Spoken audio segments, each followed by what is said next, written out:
परमेश्वर पिता का हृदय से धन्यवाद हो आज के दिन के लिए जो परमेश्वर ने हमें दिया है।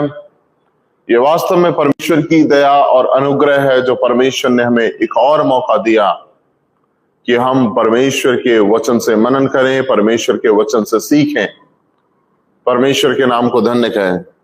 मेरे प्रियो, आज हम परमेश्वर के वचन से मनन करेंगे लूका रचित सुसमाचार उसका 1 अध्याय उसके 26 वचन से लेकर के 37 वचन तक हम मनन करेंगे। और परमेश्वर के वचन में इस प्रकार से लिखा हुआ है, 6वें महीने में परमेश्वर की ओर से जिब्राइल स्वर्गदूत गलील के नासरत नगर में एक कुआरी के पास भेजा गया जिसकी मंगनी यूसुफ नामक दाऊद के घराने के एक पुरुष से हुई थी। उस कुआरी का नाम मरियम था। स्वर्गदूत ने उसके पास भीतर आकर कहा, आनंद और जय तेरी हो जिस पर ईश्वर का अनुग्रह हुआ है, प्रभु तेरे साथ है। और वह उस वचन से बहुत घबरा गई, सोचने लगी कि यह किस प्रकार का अभिवादन है। स्वर्गदूत ने उससे कहा, हे मरियम, भयभीत ना हो, क्योंकि परमेश्वर का अनुग्रह तुझ पर हुआ है।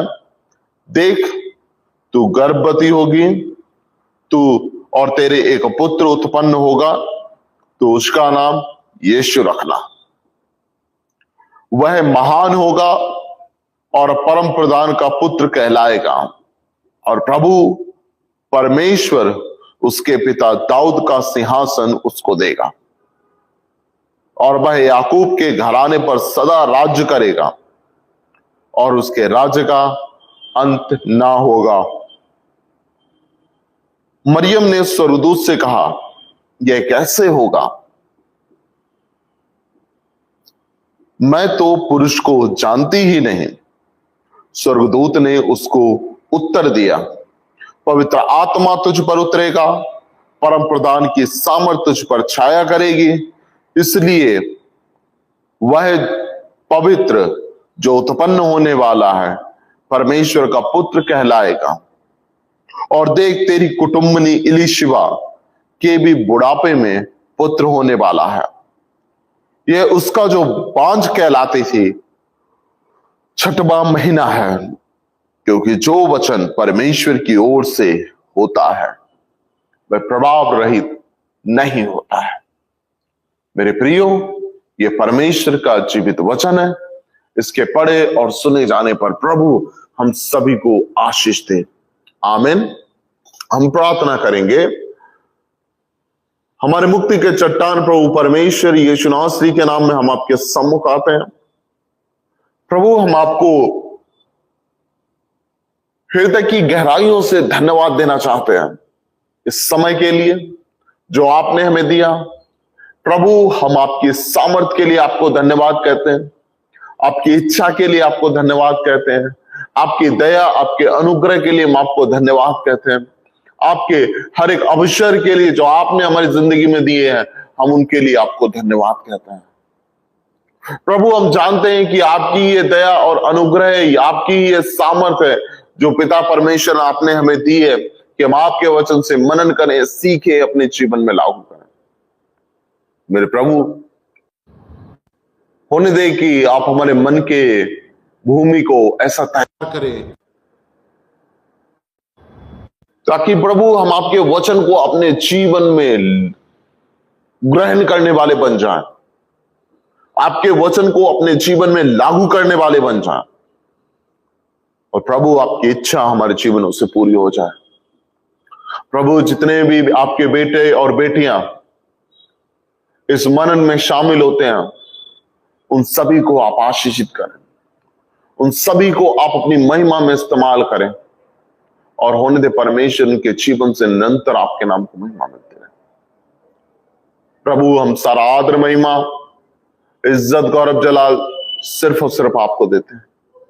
इस प्रार्थना को हम विश्वास के साथ मसीह यीशु के नाम में मांगते हैं, आमीन। लूका रचित सुसमाचार उसके एक अध्याय को और उसके 26 वचन से लेकर के हमने 37 वचन तक पढ़ा है। और जब हम इस वचन को पढ़ते हैं तो इस वचन में हम बहुत चीजों को पाते हैं, जैसे कि परमेश्वर की योजना को, परमेश्वर के उद्देश्यों को, परमेश्वर के चुनाव को और परमेश्वर की महिमा को। जैसे कि हम जब देखते हैं, इस वचन को पढ़ते हैं, तो वहां पे क्या लिखा हुआ है कि परमेश्वर ने एक दूत को भेजा, परमेश्वर ने एक दूत को भेजा मरियम के पास एक योजना के तहत। परमेश्वर ने मरियम को चुना एक उद्देश्य के तहत।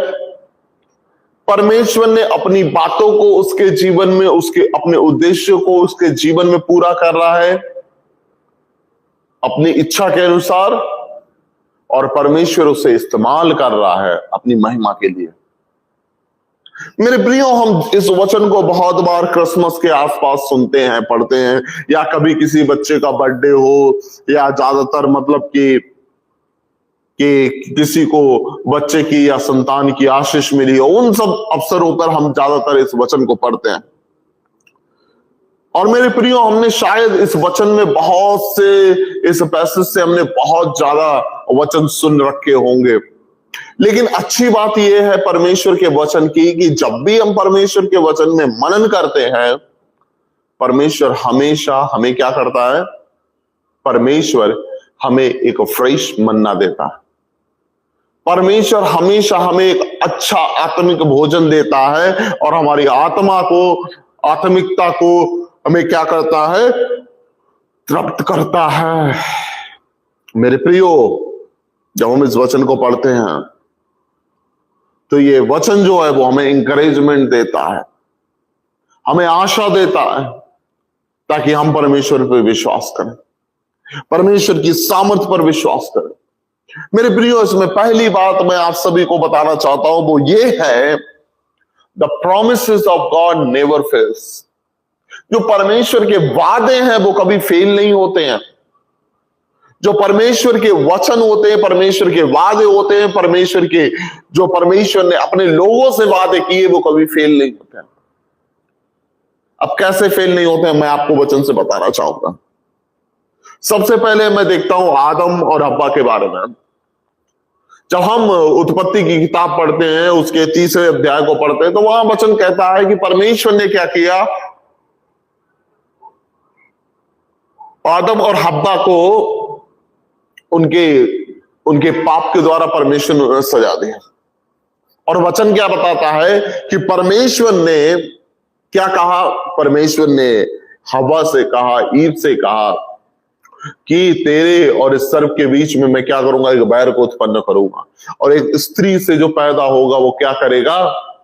जो तेरा स्त्री से पैदा होगा वो सर्प के सर को कुचल डालेगा। और मेरे प्रियो, जब यीशु मसीह कलवरी क्रूस पर थे, जब यीशु मसीह कलवरी क्रूस पर थे, क्रूस पर मारे गए, गाड़े गए, 3रे दिन जी उठे, तब वचन कहता है, अपोस्टल पौलुस कहता है इस प्रकार से, अपोस्टल पौल इस प्रकार से कहता है, O death where is your sting? मृत्यु तेरा डंक कहां है? मृत्यु तेरी विजय कहां है? तो वो यीशु मसीह ने क्या किया? उस सर्प को, उस मौत के सर को कुचल दिया। इसीलिए हम मसीहों के लिए ना, जो मौत शब्द है वो मायने नहीं रखता, क्योंकि मसीहों के लिए प्रभु यीशु मसीह में सिर्फ 2 ही जीवन है, एक जीवन और दूसरा अनंत जीवन। मौत की कोई गुंजाइश नहीं है। मेरे प्रियो, जो वचन में बता रहा है कि जो वादा परमेश्वर ने हव्वा से किया था उस अदन के बाग में, परमेश्वर ने उसको पूरा किया। क्यों? क्योंकि परमेश्वर की जो प्रॉमिस है वो कभी फेल नहीं होता। दूसरी बात अगर हम देखते हैं, अगर हम अब्राहम को देखते हैं, अब्राहम के जीवन को देखते हैं, तो परमेश्वर ने उससे वादा किया था। परमेश्वर ने कहा था, मैं तुझसे एक बड़ी जाति बनाऊंगा और तुझे क्या करूंगा? तुझे मैं ले जाकर के वाचा के देश में रखूंगा, जहां दूध और मधु की धाराएं बहती हैं। और परमेश्वर उसको लिए चला। परमेश्वर ने कहा, मैं तेरे जो वंशज है वो आकाश के तारागण के समान होंगे।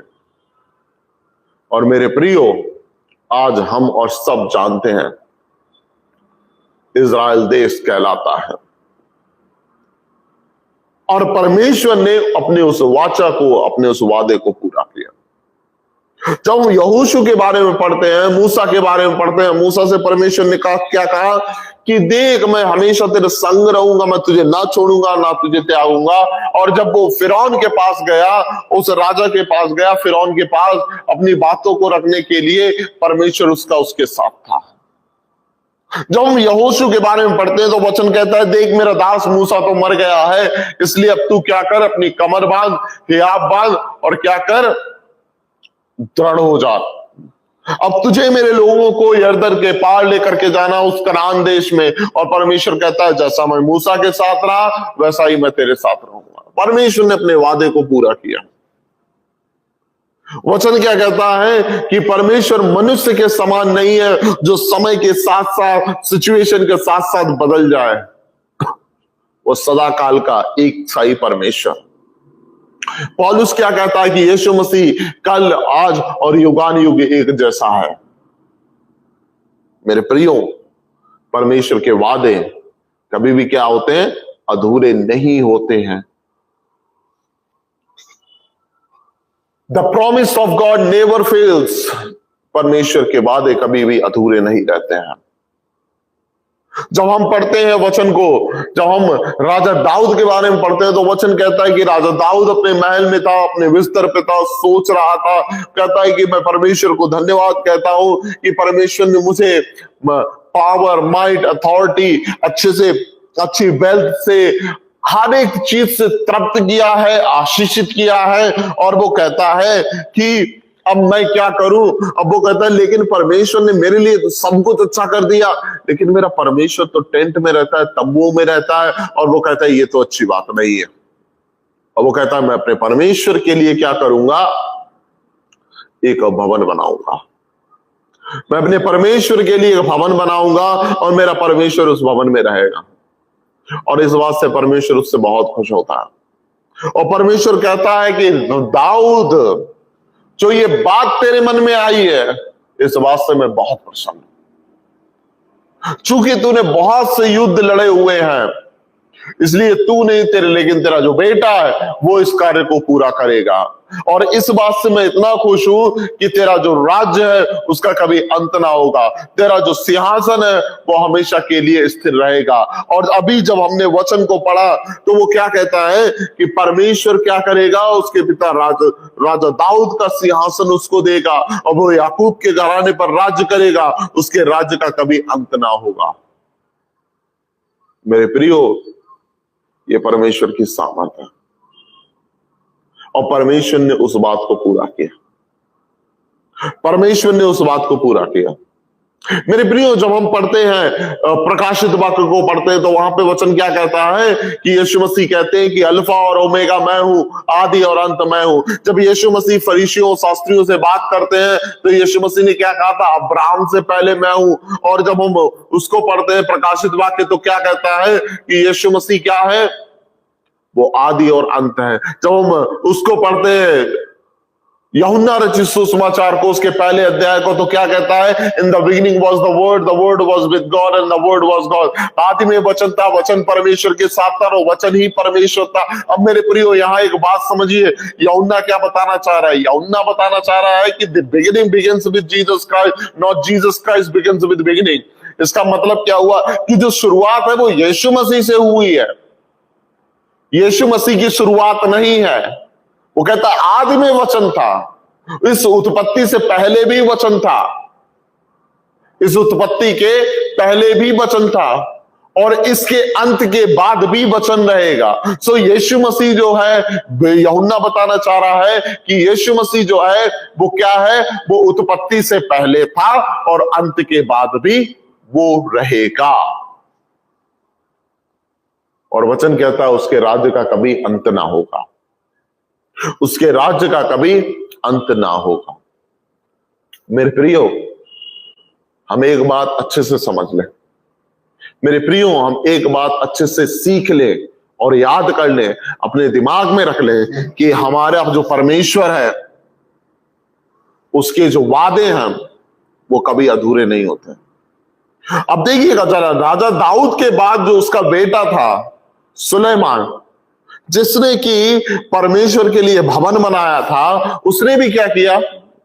अपने जीवन के अंतिम दिनों में उसने क्या किया? उसने मूर्ति पूजा की। और परमेश्वर के वचन के अनुसार जो मूर्ति पूजा है वो बिल्कुल गलत है। परमेश्वर की उपस्थिति में जो परमेश्वर की इच्छा के विरुद्ध है, परमेश्वर की आज्ञा का उल्लंघन करना है। लेकिन फिर भी क्या हुआ? उसने उस काम को किया। और उसकी बात छोड़ो, जब हम राजा आमोन की बात करते हैं, राजा मनस्से की बात करते हैं, तो वचन बताता है कि ये वो राजा थे कि जिन्होंने परमेश्वर की नजर में बहुत ही महापाप किए। कैसे महापाप किए? मेरे प्रियो, जब हम इसको पढ़ते हैं तो बताते हैं कि इन्होंने परमेश्वर के भवन के अंदर अशेरा और बाल नामक देवताओं की मूर्तियां बनवा करके रखवाई।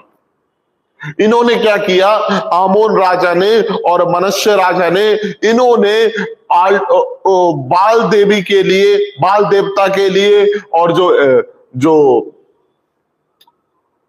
एलिजाबेथ, जो बाल देवता था, है ना, उसके लिए, और जो एलिजाबेथ थे उसके लिए क्या किए इन्होंने वहां वेदियां बनवाई। और वेदियों को बनवा के क्या किया? उन पर बच्चों को बलिदान चढ़ाया, अंदर जादू मंत्र करवाया, टोना करवाया, टुटका करवाया, विचक्राफ्ट करवाया, जो कि बिल्कुल परमेश्वर की नजर में गलत था। परमेश्वर चाहता तो उसी समय राजा दाऊद से कह देता कि Dawood, I am so sorry, तुम अच्छे थे, तुम मेरे प्रति विश्वास योग्य थे, मेरी बातें, मेरी बाचाएं तुम्हारे साथ हैं, लेकिन जो तुम्हारे जो ये डिसेंडेंट है ना, जो तुम्हारे वंशज हैं, ये अच्छे नहीं निकले। इन्होंने मेरी नजर में, मेरे नजरों के सामने बहुत ही घिनौने और भयानक पाप किए हैं। इसलिए क्या है, मैं इनके साथ अपनी कोई वाचा नहीं रखूंगा, कोई प्रॉमिस नहीं रखूंगा। लेकिन वचन क्या कहता है कि परमेश्वर ने क्या किया? अपने उद्देश्य को, अपनी वाचा को पूरा किया। और यहां वचन में बताता है कि यीशु मसीह राजा दाऊद के वंश से पैदा हुए एक राजा के रूप में, और उसे राजा दाऊद का सिंहासन मिला है, और वो राज्य करेगा, और उसके राज्य का कभी अंत ना होगा। और परमेश्वर ने अपने वादे को पूरा किया। और God is a promise keeper God, and his promises never fails. हमारा परमेश्वर है वो वादों को, कसमों को निभाने वाला परमेश्वर है, तोड़ने वाला परमेश्वर नहीं है। और वो क्या करता है? हमें आशीष देता है, वो हमें आशीष देता है। मेरे प्रियो, वचन हमें क्या बताना चाह रहा है कि भले आप परमेश्वर के प्रति विश्वास योग्य रहे हो या ना रहे हो, लेकिन परमेश्वर आपके प्रति हमेशा विश्वास योग्य रहा है। आप भले परमेश्वर की नजर में कितने भी बुरे पाप क्यों ना कर चुके हो, लेकिन आज भी आपका परमेश्वर आपके जीवन में आपके अपने उद्देश्यों को, अपने वादों को पूरा करने के लिए तैयार है। बस जरूरी ये है कि क्या आप उसके लिए रेडी हैं? जरूरी ये है कि क्या आप उसके लिए रेडी हैं, क्योंकि परमेश्वर के वादे कभी भी कैसे नहीं होते हैं, अधूरे नहीं होते हैं, है ना। जब हम वचन को पढ़ते हैं तो उसमें क्या लिखा है? ये यहोवा की ही दया है जो हम अब तक जीवित है। ये उसकी ही महान कृपा और दया हमारे जीवन में है कि हम अब तक जीवित हैं।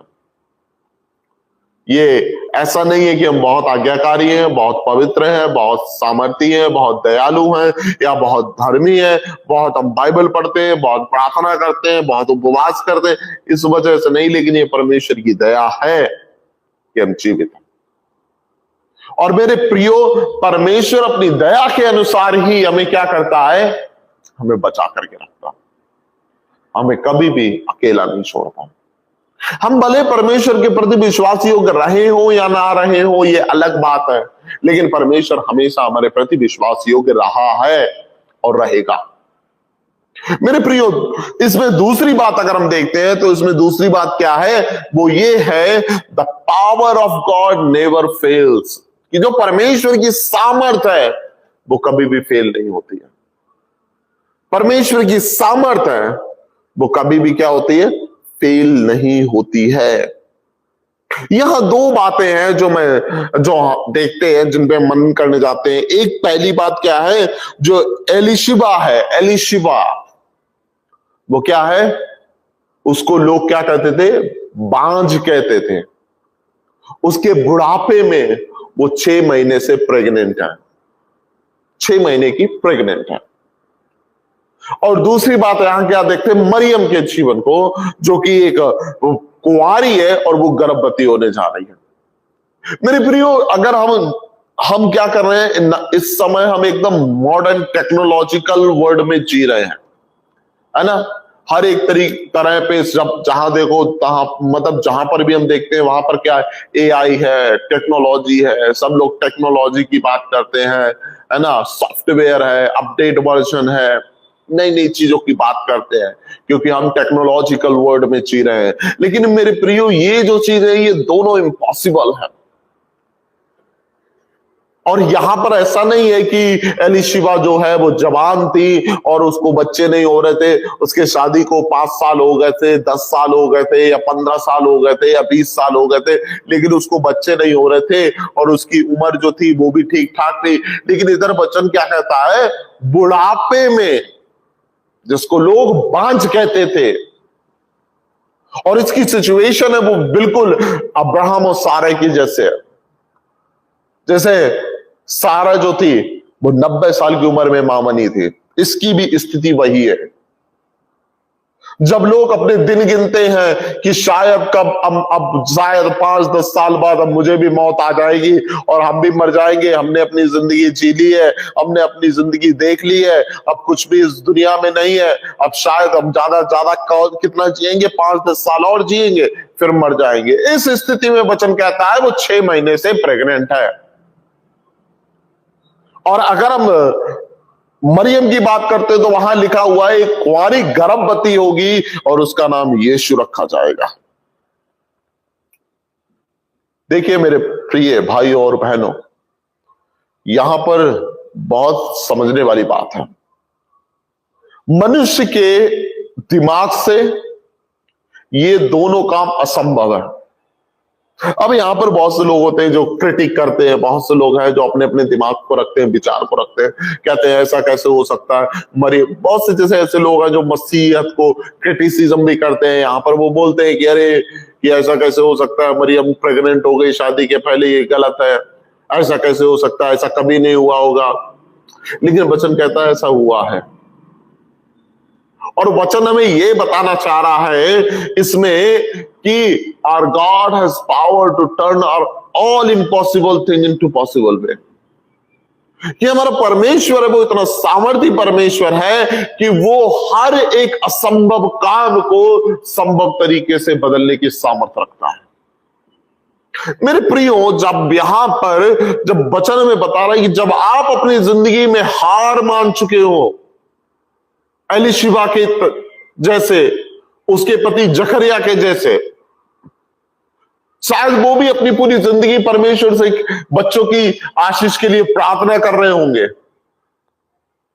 और एक समय आने पर उन्होंने गिव अप कर दिया होगा कि अरे अब तो प्रार्थना करना भी बेकार है।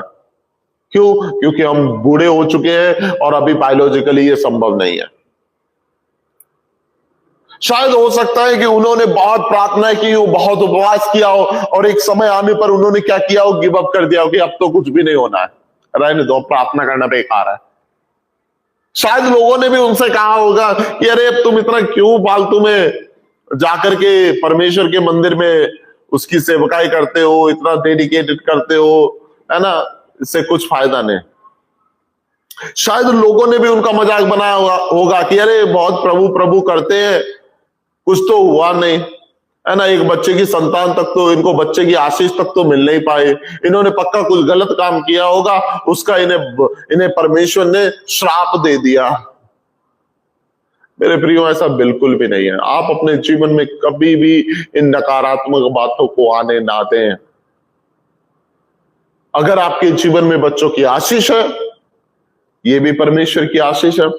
और अगर आपके बीच में बच्चों की आशीष नहीं है, तब भी आप आशीषित हैं। आप ऐसा नहीं सोचिए आप आशीषित नहीं है, आप बिल्कुल 100% आशीषित है। क्योंकि एक पति पत्नी एक साथ रहना, दिस इज बिगेस्ट ब्लेसिंग। एक पति पत्नी एक साथ रहते हैं, जब वो मिलकर के एक साथ रहते हैं, अपना जीवन बिताते हैं, ये सबसे बड़ी आशीष है। और आज के समय में बहुत आसान हो गया है, बहुत आसान हो गया है। लोग क्या करते हैं, बहुत जल्दी गिव अप कर देते हैं। शादी हुई 6 महीने एक साथ रहे, अब अच्छा नहीं लग रहा, अब समझ में नहीं आ रहा, डिवोर्स। 1 साल हो गई, अब अच्छा नहीं लग रहा, समझ में नहीं आ रहा, डिवोर्स। बच्चे छोटे छोटे हैं, कोई साथ नहीं देता, समझ में नहीं आ रहा, डिवोर्स। मेरे प्रियो, separation is not from God, it is from Satan. जो सेपरेशन है, जो अलग होना है, वो परमेश्वर की ओर से नहीं है। क्योंकि वचन कहता है जिसे परमेश्वर ने जोड़ा है उसे मनुष्य अलग ना करें। और अगर परमेश्वर ने आपको जोड़ा है तो परमेश्वर कभी नहीं बोलेगा कि तुमने गलत डिसीजन ले लिया है और ये इंसान तुम्हारे लिए नहीं था, और ये लड़की तुम्हारे लिए नहीं थी, या ये लड़का तुम्हारे लिए नहीं था, ये गलत डिसीजन ले लिया, अब तो अलग हो जाओ, डिवोर्स कर लो। परमेश्वर कभी नहीं कहेगा। मेरे प्रियो, अगर आप पति पत्नी के रूप में एक साथ रह रहे हैं, आपके पास बच्चों की आशीष नहीं है, लेकिन उसके बावजूद भी आप दोनों एक दूसरे के लिए बहुत बड़ी आशीष है।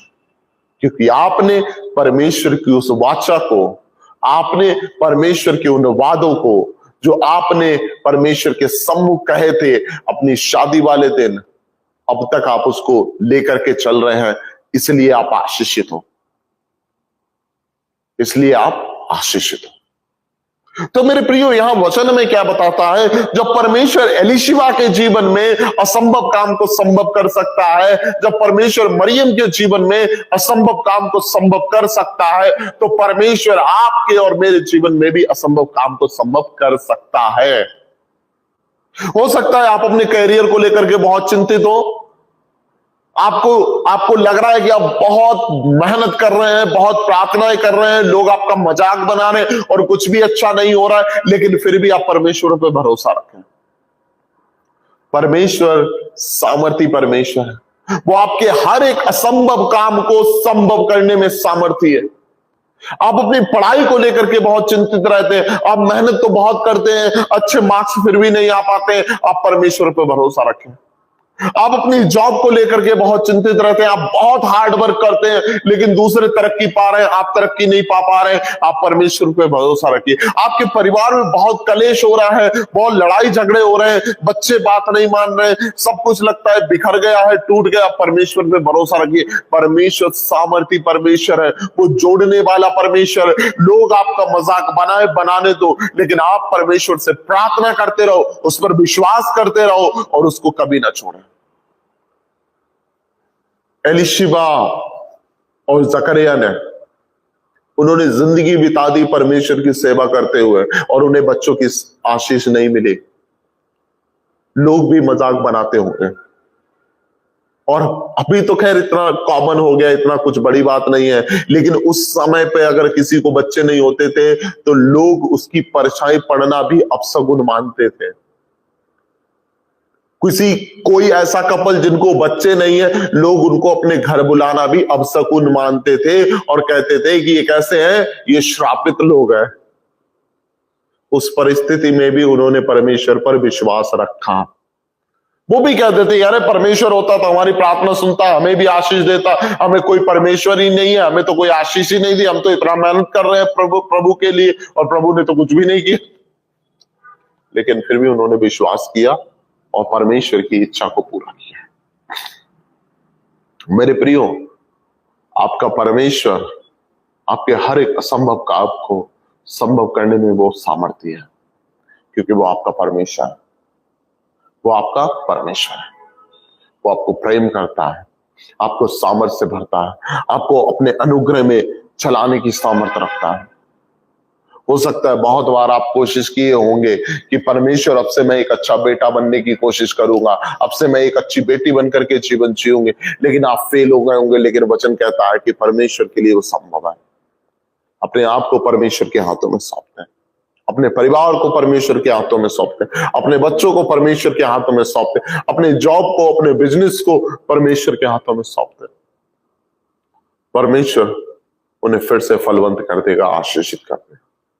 मेरे प्रियो, अंतिम बात है वो इसमें क्या है, तीसरी बात है वो ये बताती है हमें, जो वचन 37 है उसमें क्या लिखा हुआ है, क्योंकि जो वचन परमेश्वर की ओर से होता है वह प्रभाव रहित नहीं होता है। जो वचन परमेश्वर की ओर से होता है वह प्रभाव रहित नहीं होता है। The word of the Lord never fails. तो परमेश्वर का वचन है वो कभी भी क्या नहीं होता है, असफल नहीं होता है। पहली बात हमने क्या सीखी कि जो परमेश्वर के वादे हैं वो कभी भी असफल नहीं होते हैं। दूसरी बात, जो परमेश्वर की सामर्थ है वो कभी भी असफल नहीं होती है।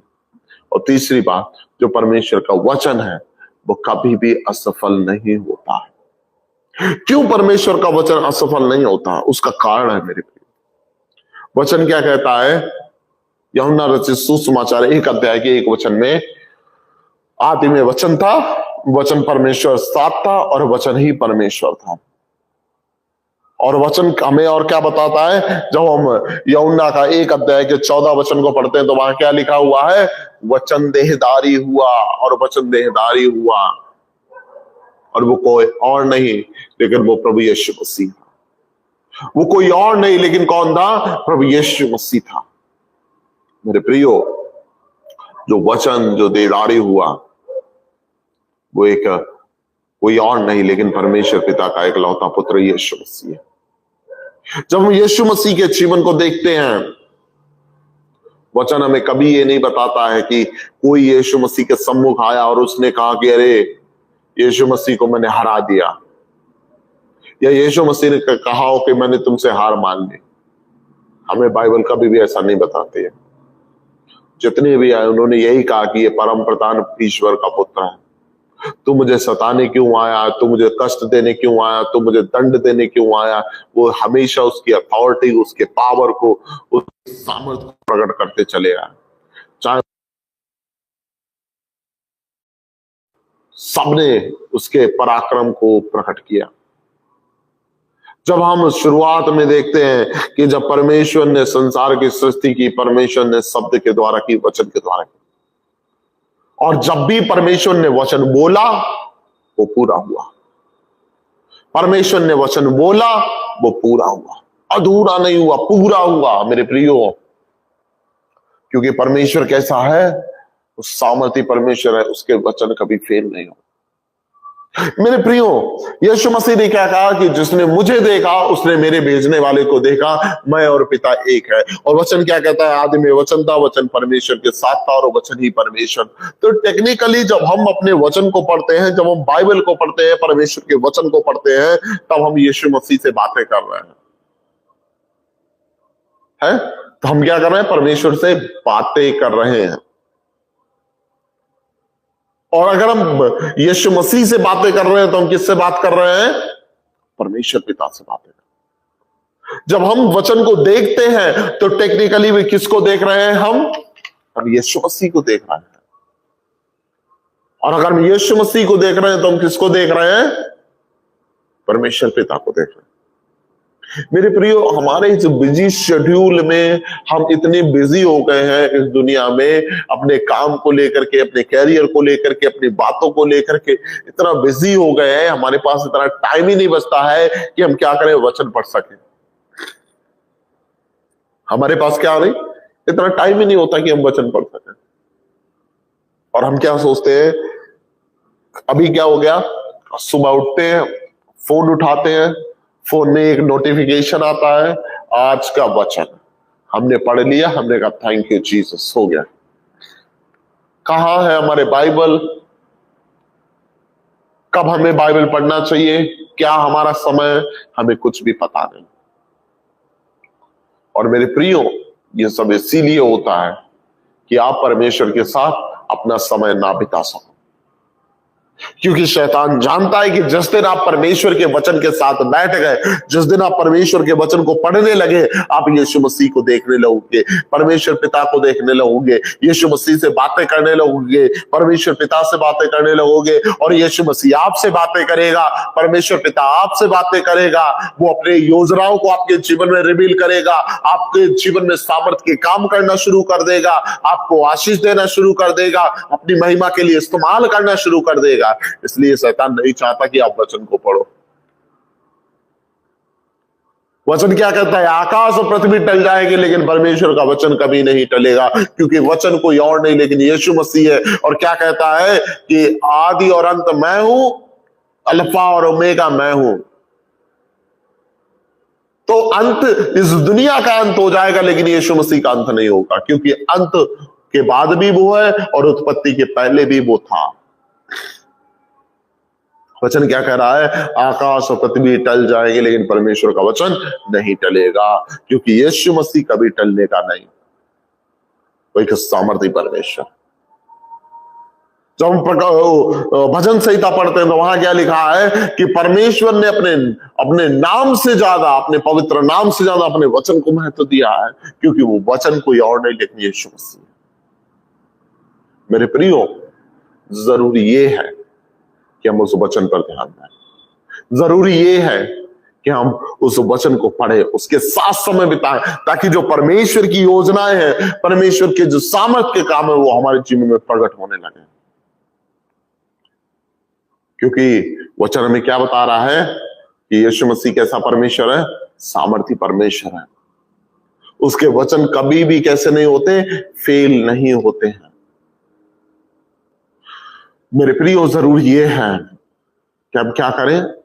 एक वचन को क्या करें? पूरी रीत से पढ़ें, समझें, सीखें, उसे अपने जीवन में लागू करें और उसे महिमा में इस्तेमाल करें। प्रभु आप सभी को आशीष दे। हम प्रार्थना करेंगे। आइए हम प्रार्थना करें। हमारी मुक्ति के चट्टान प्रभु परमेश्वर यीशु नासरी के नाम में हम आपके सम्मुख आते हैं।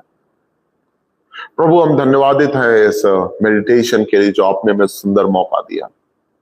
हम धन्यवादित हैं प्रभु आपकी सामर्थ के लिए, आपके अनुग्रह के लिए। हम धन्यवादित हैं प्रभु आपकी महिमा के लिए। हम धन्यवादित हैं प्रभु आपकी सामर्थ के लिए।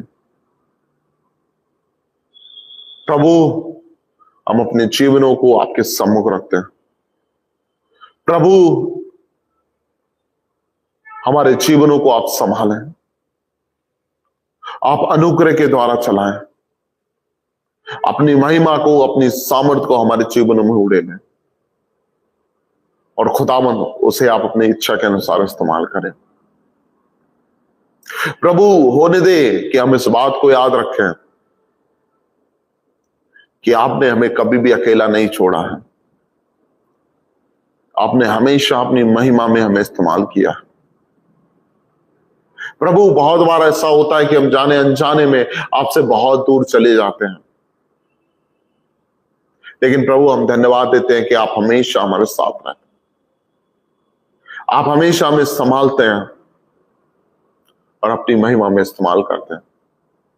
प्रभु जितने भी आपके बेटे और बेटियां इस वचन को सुने हैं, प्रभु उनके जीवन में आप अपने अनुग्रह को, अपने सामर्थ को, पवित्र आत्मा की अगुवाई को, प्रभु यीशु मसीह के अनुग्रह को और सामर्थ को उनके जीवन में उड़ेल दें। और प्रभु आप उनके हर एक इम्पॉसिबल काम को पॉसिबल तरीके से पूरा करने जा रहे हैं। हम आपको धन्यवाद देते हैं। प्रभु अपनी सामर्थ को उड़ेलें, अपनी महिमा को उड़ेलें, अपनी सामर्थ को इनके जीवनों में प्रकट करें और होने दे प्रभु आपकी इच्छा इनके जीवनों से पूरी हो जाए। प्रभु धन्यवाद देते हैं इस मनन के लिए जो आपने हमें दिया, ये मौके के लिए जो आपने हमें दिया। प्रभु आप हमें निरंतर अपनी महिमा में इस्तेमाल करें और होने दे आपकी इच्छा हमारे जीवनों से पूरी होती चली। प्रभु हम सारा आदर, महिमा, इज्जत और जलाल आपको देते हैं।